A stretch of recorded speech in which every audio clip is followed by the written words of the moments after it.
ছোট থেকে আয়ুর্বেদ শিখেছি পুরোটাই বাবার থেকে। আর সে ক্লাস 2-3 থেকে বাবার ক্লিনিকে যেতাম, দাদুর ক্লিনিকে আসতাম। শিবপুর রোডে দাদুর ক্লিনিক ছিল। আর জোড়াসাঁকো ঠাকুরবাড়ির যেহেতু বংশ পরম্পরায় আমরা চিকিৎসক ছিলাম, আমাদের পূর্বপুরুষরা অবনী ঠাকুর, অবনীন্দ্রনাথ ঠাকুর এবং পুরো ঠাকুর ফ্যামিলির চিকিৎসক ছিলেন। স্বাভাবিকভাবে তাদের সান্নিধ্যে এসে অনেক কিছু শিখতে পেরেছি, দাদুর কাছ থেকে, আমার জ্যাঠামশাইয়ের কাছ থেকে, আমার বাবার কাছ থেকে।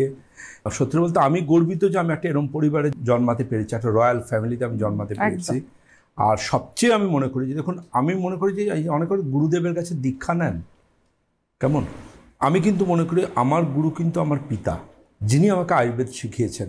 তার উপরে কোনো গুরু কিন্তু আমার জীবনে আমি কোনোদিনও দীক্ষা নেব না। তো একটা সময় তখন বাবারাতে খলনুড়িতে বড়ি পাকিয়ে ওষুধ দিতেন।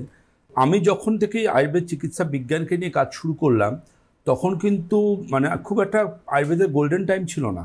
তখন আয়ুর্বেদ মানে ছিল ট্রেনে বাসের কিছু অশালীন পোস্টার, আর সোকল যে যেমন ইচ্ছে স্কিন কেয়ার, হেয়ার কেয়ারের প্রোডাক্ট নিয়ে তারা তাদের সবাই আয়ুর্বেদ, সব আয়ুর্বেদ। এবং সেই জায়গা থেকে মানুষকে বোঝানো যে আয়ুর্বেদ একটা মেডিকেল সায়েন্স, এবং যে প্রোডাক্ট নিয়ে আসছে মানে সেই ডাক্তার নয়, প্রোডাক্ট তো যে কেউ, আমার যে গাড়ি চালায় সেও 4টে প্রোডাক্ট নিয়ে আসতে পারে।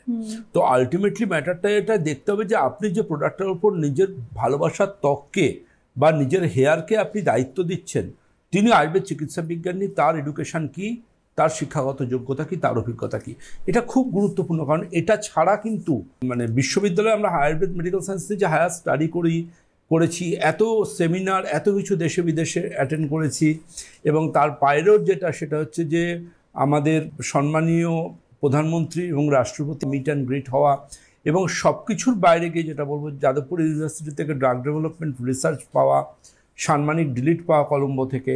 এবং এটা একটা জার্নি, এবং আমি মনে করি যে আমি আজও কিন্তু সিঁড়ির প্রথম ধাপে দাঁড়িয়ে রয়েছি।